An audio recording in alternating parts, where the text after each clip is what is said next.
This is Invested in Climate with Jason Rissman.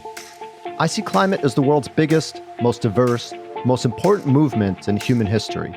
Millions of people dedicate themselves every day to protecting the planet. This podcast shares conversations with advocates, entrepreneurs, investors, policy experts, and anyone else that can push our thinking about what's possible and what needs to happen to address climate change. If you have ideas for episodes or feedback, get in touch on LinkedIn. If you enjoy the show, please leave a rating on Apple or Spotify. I'm currently building a new venture.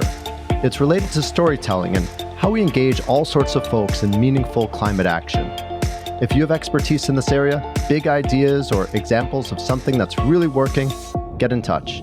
Thanks for listening and for doing whatever it is you're doing to support climate progress. Okay, let's get started. You know, if you tap into the collective wisdom of the best investors out there, you could end up with great performance. And if the fund had existed 5 or 6 years ago, it would right now own 14 incredible companies that have a chance of getting to absolutely massive scale. Hi, everyone. We're back with another episode in our series on the missing middle in climate tech in partnership with Spring Lane Capital. This is the 5th episode in the series. If you didn't catch the others, check out investedinclimate.com/series, and you'll find our other episodes. If you have ideas for other series and would like to partner, get in touch through the website as well. The missing middle is a structural problem, a lack not only of available capital for climate companies, but also of the kinds of firms able to invest in them. New firms with new types of investment mandates are needed, and so I was thrilled to learn about a new fund called All Aboard. It's a truly innovative firm developed by someone who has long had his finger on the pulse of the world's biggest problems and boldest solutions. If you've ever watched a TED Talk, you probably know Chris Anderson, who has led TED for the last 25 years. Chris is probably one of the best networked people on the planet, and that he decided to focus on building a new fund designed to address the missing middle in climate finance simply speaks volumes. Spring Lane Capital partner and entrepreneur in residence Jason Scott gets credit for putting together this episode and joins us in what was a truly fascinating conversation.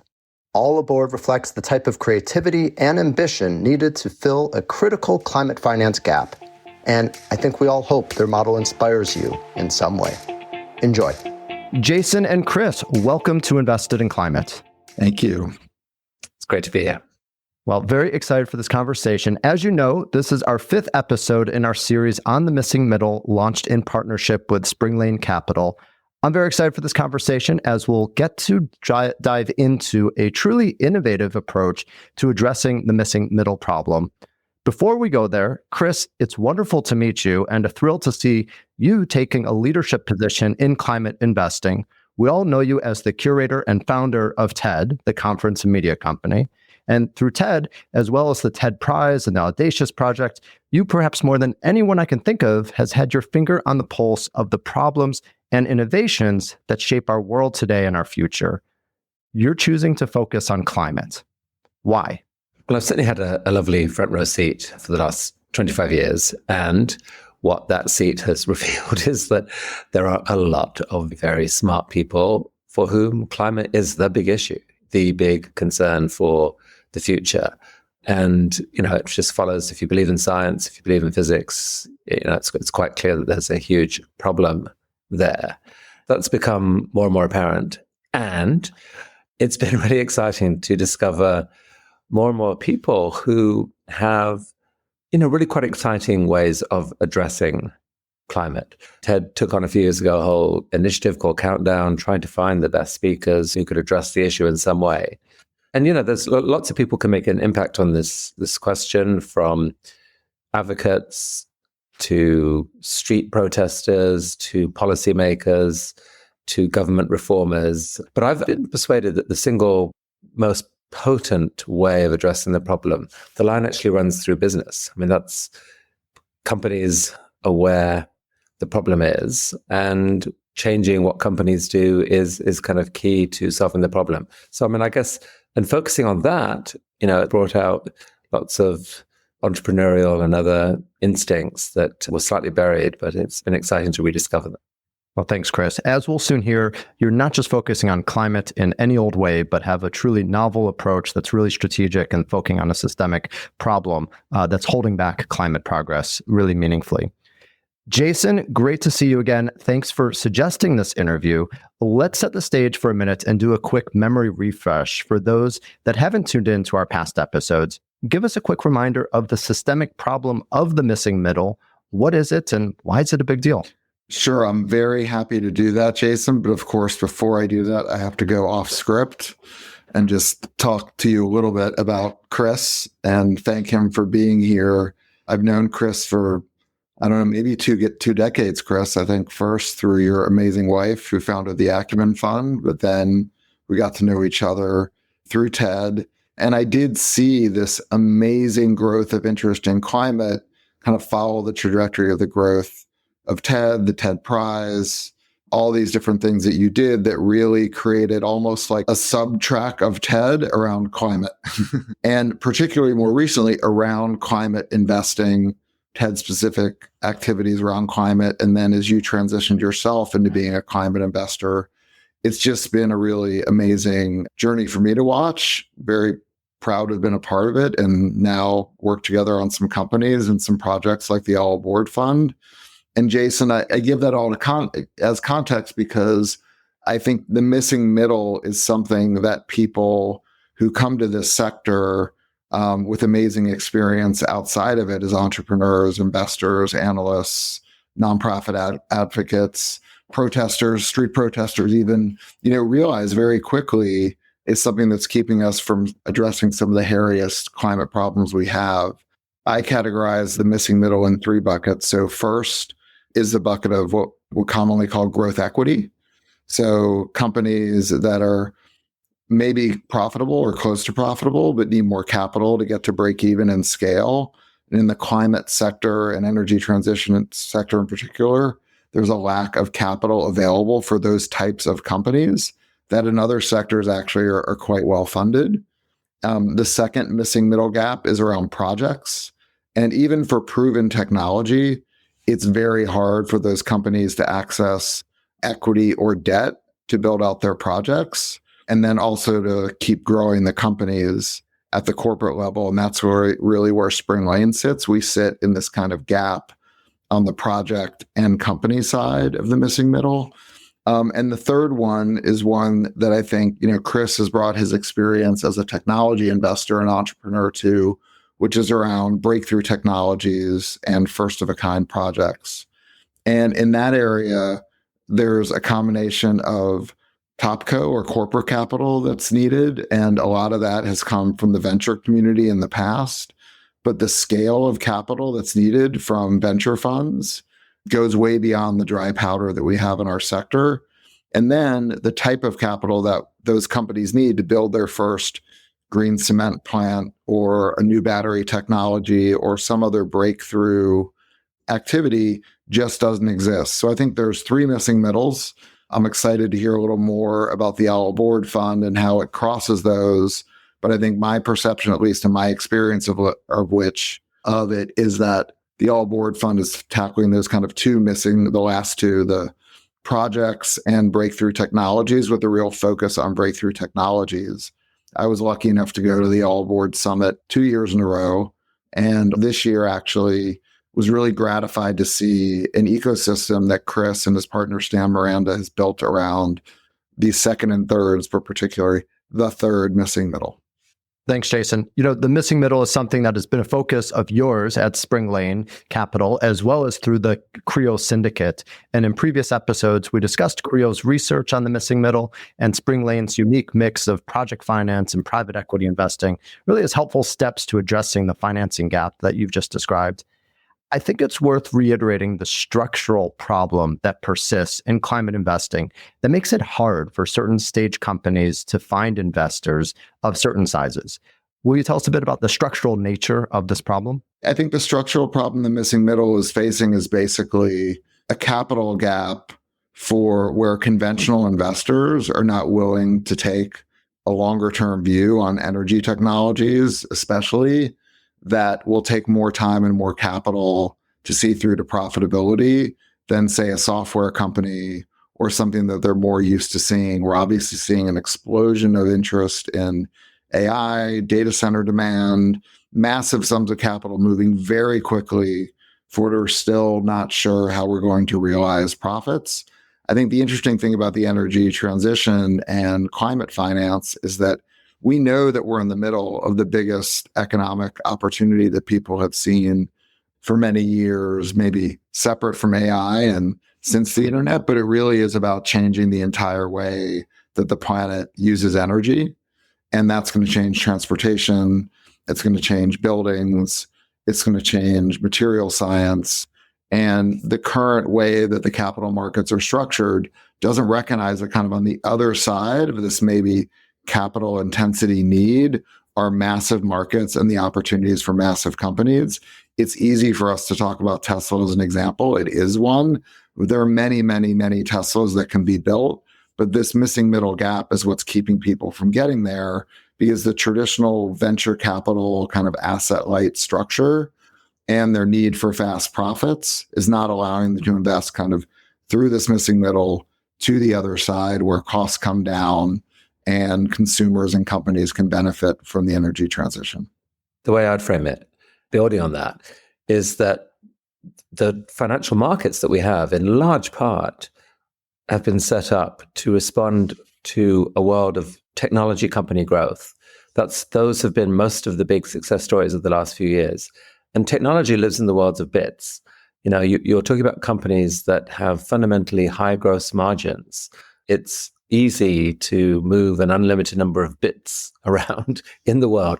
When it comes to molecules, it's a whole harder thing. And climate lives in the world of the actual physical real world of heat and industrial processes and things that move and the things that we wear and work around and live in and use for transport.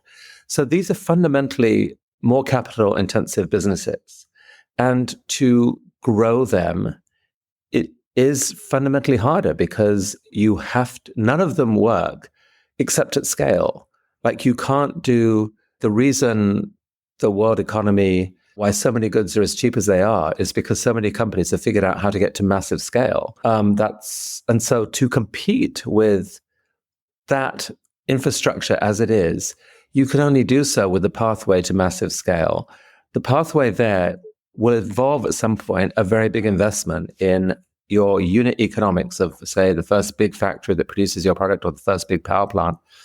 And this may well be like $100 million type investment. And the venture capital world doesn't comfortably cover $100 million type investments, but they aren't fully de-risked yet. And so the private equity world, the infrastructure world, also doesn't cover them because they're still perceived as risky, hence missing middle. It's kind of a tragedy because there is no shortage of capital that in theory is devoted to funding the clean future, the transition, the move to a carbon zero world. It's estimated something like $1 trillion a year can be spent.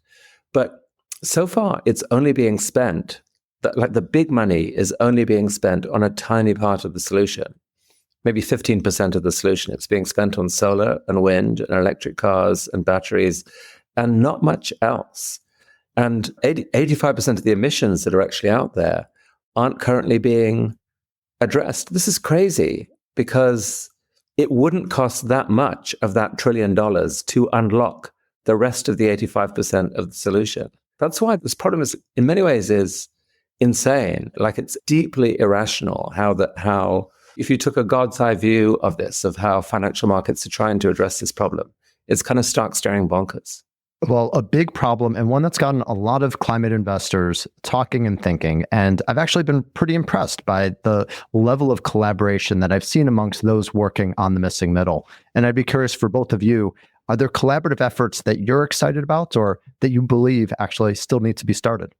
I will say I have seen a similar type of collaboration. I think that when there's a natural tension between investors being competitive, you definitely see that in venture. You definitely see it at the early stages and you see it at the late stages, like pre-IPO. In the middle, it's a little more confusing. In the climate space, it's even more confusing. Company equity, project debt, offtake agreements, all the type of things that you need to kind of make one of these climate companies scale gets very difficult in this missing middle. And there are very few people that are willing to tackle it. So our experience looking at companies in this space is an immense amount of collaboration to try to figure out what is the right capital structure and who are the right types of investors that can get companies through the missing middle. I will say one thing I'm proud of that Spring Lane has been a part of, and now that Creo runs, is Developer University. I think that's been a great way for companies and investors to collaborate to try to get these companies ready to take money, to get them to the next scale, to make sure they're making effective use of this capital. But the second thing, and the reason we wanted Chris to join us, is all aboard. Now, I'll just say one quick prelude to Chris's comments on collaboration, which is that I think there's a slightly different spirit in the climate community. These are people who are absolutely capitalists, but also absolutely mission driven. And having that kind of twin focus, I think, makes the collaboration slightly different. When Chris convened the All Aboard conference last year, there wasn't just deal sharing, but there was proper problem solving for companies and not even their own companies. And I think this year's All Aboard event that we participated in, we did actually identify a company we wanted to invest in. Hopefully we'll complete the transaction, but we were able to do at least a dozen meetings with potential co-investors on the company in a collaborative, open environment and get feedback from other people who weren't going to invest in the company, but just wanted the company to be successful. And having been a software and technology investor before, I guarantee you that is not the spirit with which VCs and private equity firms interacted. I don't know what your impression is, Chris, and what the differences are. Well, maybe I should explain what All Aboard is. I mean, it's the Creo network that you built, is a really beautiful example of how when you pull and connect people together, you can get things to happen that wouldn't otherwise happen. Creo is a big network of families and others interested in climate investing. By sharing knowledge, companies can get funded that otherwise wouldn't. In a way, it's a similar sort of thought that led to All Aboard. So All Aboard is two main things. It's a convening and a fund. It started off as just a convening. I used to spend all my time running TED, and I know how to convene. And when you pull people together, dynamics change. Things can happen that can't happen in just our normal world of one disconnected Zoom meeting or phone call from another, where it just can take ages to work through a thicket of complication. Everyone wants to know what everyone else is thinking. No one is willing to make a decision by themselves. It's so much time is wasted. People get just getting tangled up. When you can get people into one place at one time, that dynamic can change. And so the first thought about All Aboard was the only way you can solve this missing middle problem is to bring people together. There's actually two types of ways that you could solve it. If you think about the $100 million round, which is a typical round that a climate company has to raise at some point to have their breakthrough process, this is almost before they're ready for the kind of project funding and other things that Jason was talking about. They need to prove their first big thing. How do you get to 100 million? Well, one way to do it would just be to get more VCs, early stage VCs together that are ready to take that kind of risk. 3 or 4 of them or 5 of them who might make up a typical round that might be a $20 or $30 million round. They can't get to 100, but maybe 30 or 40 of them, if they got excited at the same time, could do it. So that's one possible way. I think the more interesting way is to try to imagine collaboration between earlier stage and later stage funding. How can you make these first-of-a-kind opportunities, funding rounds, attractive to capital that sees them as risky? Because that's where the real money is. That's where the billions of dollars sit. The obvious way that you can do it is to pool those companies. Once, this is standard practice on Wall Street, you've got a risky asset. If you pool a bunch of them together, you may be able to package together and make it less risky, because provided the risks are independent, the different pieces that are in that pool, it's a much safer bet.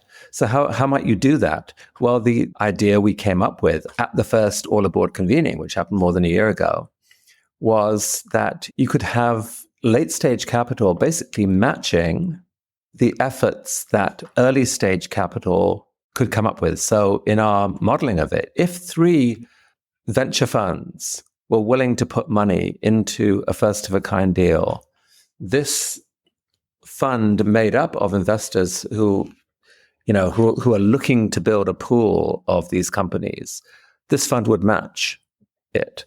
So if that happens successfully, several things happen. One, you make it possible for every investor to see a pathway to getting to the $100 million round. Instead of having to raise $100 million, they have to raise 50, and then the rest will be matched. So that's cool. And then for the later stage investors, what they end up owning is a pool of not just any old climate companies, but climate companies that have been specifically focused on by the best other investors who are willing to put their own skin in the game. So you're tapping into a hive mind of dozens of other investors who are out there.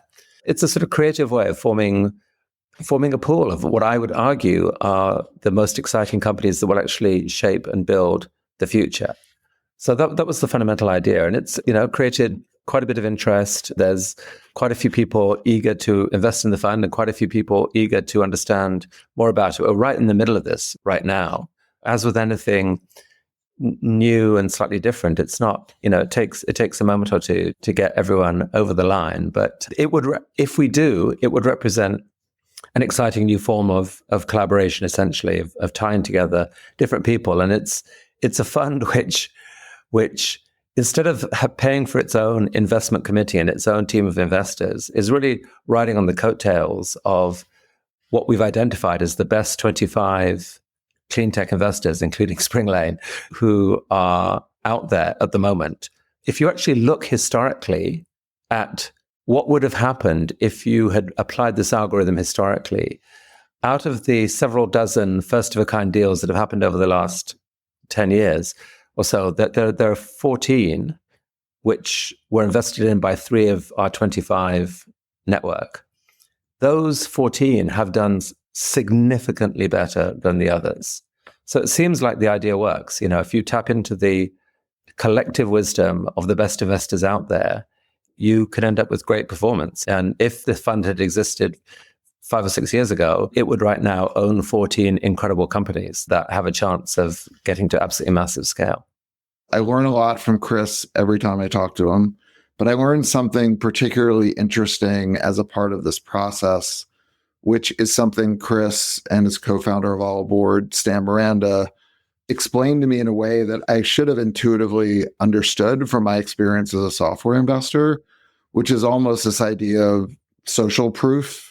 This idea that if you can create momentum around a company by getting the right partners around the table, in this case, as Chris is explaining, at least 3 people, 3 firms who are recognized as some of the best at what they do in the world, you create momentum and support for that company in an ecosystem that means much more than money, right? And so if you look at how capital formation happens in mainstream sectors, especially I'll call them buzzy sectors right now, like AI and data, we don't have that similar ecosystem in climate. And I think one of the things that All Aboard is doing, which you will always create kind of tension, and you may even create some sense of exclusivity as much as you try to be inclusive. But I think one of the things they're trying to do is create that social proof around companies that says, hey, it's okay to come in here. If you're an off-taker, if you're an EPC provider, if you're a consumer of any type of physical resource, this group of people has validated this company, not just with capital, but with research. They've helped build out the management team. They've helped create advisory boards and scientific communities. And I do think that a lot of the big problems these companies face is not just capital. It is people willing to take a tiny little bit of risk to do something a tiny little bit different that will have a huge impact on their bottom line, but obviously also eventually on the climate. And so creating that like social proof, that validation around companies through well-known and well-respected investors is something that is actually truly unique. We are very eager to have one of our companies be a part of that because we recognize what the ecosystem will bring to it beyond just capital. Thanks for the context. Really exciting. I agree. Really creative and probably needed approach. Chris, you mentioned that it's still early stage. Do you have a sense of how big it needs to be to work, or how much you're aiming to raise for the first fund?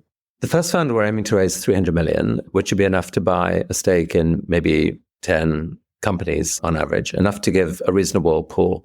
I think if this idea works the way we should, what the size that it wants to be is a multiple of that. I mean, I see the missing middle as essentially something like a $50 billion problem, which is actually, it's 5% of the $1 trillion or whatever that the market seems to want to spend on the transition. 5% of 1 year's spending could actually solve it. But what needs to happen, in my worldview, there are dozens and dozens of actually quite amazing clean tech companies waiting to get a chance to go off to the races. They have actually solved these crucial sort of gnarly problems about how we address the rest of the system beyond solar and wind. You know, how do you decarbonize marine transport? How do you make clean steel and clean cement and green hydrogen? There are ideas out there now to solve those. In terms of energy itself, solar and wind aren't going to deliver the electricity in the form that we need it because of the intermittency problem. We need a huge effort on nuclear and on geothermal. And that can give us the baseload electricity as well as long-term storage for solar and wind. But I mean, there are so many exciting companies in those spaces with something that I think a lot of people have been skeptical of. You know, clean tech investing struggled first time around. And investors worry that they're going to put money in and these companies will never get to profitability. I think that has changed. I think there are plenty of companies out there with very compelling evidence that they have cracked the problem and can deliver these next generation products, this new way of running the global economy, if you like, profitably. And so when you think about that, this is an unbelievable opportunity because, I mean, to me, in my mind, there's only two futures. There is a future where these companies fail. We fail to figure out how to rebuild the economy, and we end up continuing to emit far too many gigatons, and we really have a screwed up future in so many ways. And if in that future, my main concern is not what the IRR was on the latest fund that I invested in, or there's a future in which the companies that dominate the future, Fortune 500 and so forth, are clean tech. They're sitting there waiting to get to massive scale. And I think the piece that a lot of investors are missing, late stage investing typically is geared up to the possibility of getting a 3 or 4 or 5x gain on a company. That's typically the mindset. We want to avoid risk. We want to avoid too many losers. If we can get companies that will triple or quadruple in value, that's great. We've won. But in clean tech, that's not how to think about it. The winners in clean tech will and must scale 50x, 100x, 200x from where they are. They have to go scale globally. And the companies we've looked at absolutely have that in their portfolio. So they are very unusual in this regard, in that they all have a mandate to get to absolutely massive scale. And so in your calculation, as well as looking at the risk, which people obsess over and use it to, not dip a toe into this missing middle, what they're missing is the incredible upside. I think I would add one thing to what Chris said about the size of the opportunity. Just, Chris having shared the kind of back testing they did on the effective portfolio that the All Aboard Fund would have had. Even for me, looking at those companies and the data that Chris shared, it was really surprising to me to realize how many companies in our sector have actually gotten to a significant scale. I think to some extent, the kind of odd capital markets and out of favor of the sector that we've lived through for the last couple of years has obscured the fact there have been a couple of really big businesses built in this sector, even though there haven't been tremendous exits yet. I think they're coming, and I think they'll only increase with this energy demand that's growing completely out of control. And so I do think it's important to use a moment like this. And again, not just all aboard fund, but someone with Chris's experience kind of looking at the sector in a slightly different way to say, maybe you all don't realize what the potential is here for the companies that you're funding. And maybe you don't realize that these companies can absorb a lot of capital and still generate incredible returns. Past performance is not necessarily the future. And sometimes a lot of us who've been in this space for maybe clean tech 1.0 or 2.0, forget that. I call this 3.0 or whatever you want to, but there now are a significant number of companies that are going to generate returns off $200 million valuations and $200 million rounds. And that's important to recognize. For Chris, my question for you would be one that hopefully will help other people understand a little more about how All Aboard could work. How are you all effectively choosing the companies that are eligible for All Aboard funding? You've referenced it, but I'd love for people to just know exactly how this works, if they have companies that they're invested in, or they're looking at companies to invest in that they might want to be a part of the fund. So we haven't opened the door yet for the next year's round, but what we picture is anyone can nominate a company. We're looking for companies that have a pathway to a minimum of 50 gigatons of emissions replacement by 2040, 50 megatons annually, and growing from there. Assuming that pathway is there, then there's just a bunch of questions around team and business model, and what the key question is: what is the evidence that you actually can beat current businesses as normal? Because if you can't, without some sort of fantasy government subsidy or whatever, probably not going to work. And the exciting thing is that it is possible now to see these businesses working without a green premium, without government help. I mean, governments should help. There should be a price on carbon. It's insane that there isn't, but it's actually not now needed, which is amazing. Our coalition of investors are also will chip their best recommended companies into the mix.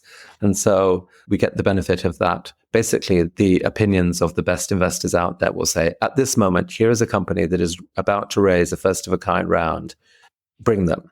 And the exciting thing that happens at the convening is that in the course of 2 days, we are able literally to pull together the companies surrounded in a breakout session, surrounded by the investors who are most drawn to that company. That in itself can break the logjam. When people see that there are 10 or 12 or 15 other investors excited by a company, that's all the evidence they need to know that it's worth my putting time in to do real due diligence. And at the last event that we had, each of the 20 companies that came, on average, left with 11 commitments from companies of serious interest to move forward with their first of a kind round. And that was so exciting to see. And so some of those rounds are happening as we speak. And Jason, that's just what I wanted to add was for folks who are wondering how this works in reality. We were there. There was a company that was selected by other firms, not by us, to be there. We're interested in leading their financing round. We're trying to bring in at least one new investor who we literally knew but hadn't spoken to about this round, but we spoke to them about it at the convening. And then another member of the coalition is re-upping their investment. So between those factors of someone who's been invested who's part of the coalition putting up more money, and us coming in with another All Aboard collaboration member with new money, we will then qualify to be, quote unquote, a part of the All Aboard fund. And Chris, just to reiterate, to me as an investor, more importantly, a part of the community, access to resources, credibility, relationships. And I don't want to say anointing isn't the right word, so I'm going to try to look for another word for it. But I just think we have to recognize that for these companies to be successful, we do need mainstream capital markets to pay attention. We do not live in a bubble. And if we want these companies to get public, if we want these companies to sell gigawatts of power, they're going to have to be validated by mainstream capital markets in a way that we're not very good at doing. It's a long journey, and long and exciting journey, beyond the first of a kind, where, as you've indicated it, multiple different types of partners need to come in, from people willing to write that offtake agreement or become the engineering partner, or help them begin figuring out how to structure their project funding rounds. Because, once the first of a kind is proven, ideally what happens is the company doesn't then take lots of further dilution in the top co, but it funds individual projects separately because the economic case is proven. And so you can then get banks to lend, and you can get equity in on just into the next specific project. There were people in our community like KKR, like Brookfield, who are brilliant at that, and who are excited to see these companies come through and begin connection with them. So yes, I think maybe if the word isn't anointing, maybe it's just embracing. We need to embrace some of these companies and be ready to accompany them for multiple years to help them to, what they're trying to do is absolutely epic. They're trying to rebuild the world economy in a way that our kids will be proud of. The clean, quiet, beautiful future. You can imagine it, actually. It's you can see a pathway how that can get built, but it will take a village of us to gather and carry them on that journey. Chris, maybe just paint a picture of what the world looks like, what capital markets, what climate investing looks like in 3 to 5 years if All Aboard is successful, both as a convener, facilitator of collaboration, and provider of capital. What I hope it proves is just the power of unblocking of, that there is, I think a lot of people with big resources still don't fully believe that these companies are actually going to make it, that there actually are other Teslas out there, if you like, who can get to massive scale in these different areas. I think when we have 2 or 3 or 4 or 5 more stakes in the ground that say, you see, people will get very excited. It was very notable when Tesla exploded a few years ago. That actually did more than anything to change how people thought about investing in clean tech. And it sort of brought in this sort of wave of interest it lasted all of a year or two until pandemic was a bit of a damper on some of it. But the companies are there. And if we see them and see that they're going to succeed commercially, there will be the most massive pylon you ever imagined. This is the companies that you will want to be in if you want to be part of the future. A positive pylon for climate companies. That sounds like a great vision to me. Chris, Jason, really delighted by this conversation and the work that you're doing. I know that you've joined today because you really do care about the missing middle and want to spark new thinking. I think we'll agree that the work that you're doing is incredible, but also that more approaches and new innovations are needed. And I'm curious, what are other opportunities that you see for innovative fund managers or other types of approaches to address the systemic nature of the missing middle? Yeah, there are lots of things that people are playing with. People with serious capital, like if you had a spare $1 billion or two, the thing to do honestly would just be to invest directly in the companies and there's 2 or 3 funds that are aimed at this space solely. We need a lot more of them. It's a $50 billion problem. There's room for a lot more such funds. So there'll be that. But there are other people who are working on things like insurance, for example. There are potentially quite clever insurance products that you could create that would help de-risk a company at first of a kind stage. There are people looking at possibly introducing a philanthropic layer of capital, which typically is done as sort of first loss, a term I don't like. But there are multiple ways, I think, where you could potentially bring philanthropy into the mix and basically catalyze companies right at this moment. It could potentially be very effective if you can get a single one of these companies off to the races by just nudging it right at this crucial moment. That is leveraged philanthropy, I would say. And then I think as you go to later stage funding, I think there's a lot going on there as well. But I'm curious what you would say, Jason.